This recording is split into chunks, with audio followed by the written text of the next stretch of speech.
আমি দ্ব্যর্থহীনভাবে আপনাদেরকে বলছি, আমি যে পরিস্থিতিতেই থাকি, যেখানেই থাকি, জীবনের শেষ রক্তবিন্দু দিয়ে হলেও আপনাদের জুলাই বিপ্লবের চেতনার সাথে আমি এক কাতারে থাকব। আপনাদের স্বপ্নের সারথি হয়ে থাকব। আপনাদের স্বপ্নের সারথি হয়ে আপনাদের সাথে হাতে হাত মিলিয়ে, কণ্ঠে কণ্ঠ মিলিয়ে এগিয়ে যাব।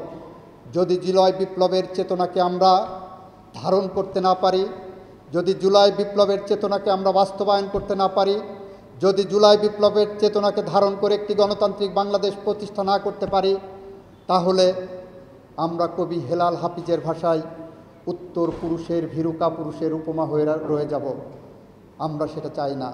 আর চাই না বলেই একটি স্বপ্নের বাংলাদেশ, একটি সোনার বাংলাদেশ গড়ে তোলার আপনারা যে প্রত্যয় নিয়েছেন, যে সেই স্বপ্নের সারথিতে হিসাবে আমি আপনাদের পাশে থাকব, সাথে থাকব, এই কথা বলে আমি আমার বক্তব্য শেষ করছি। খোদা হাফেজ। বাংলাদেশ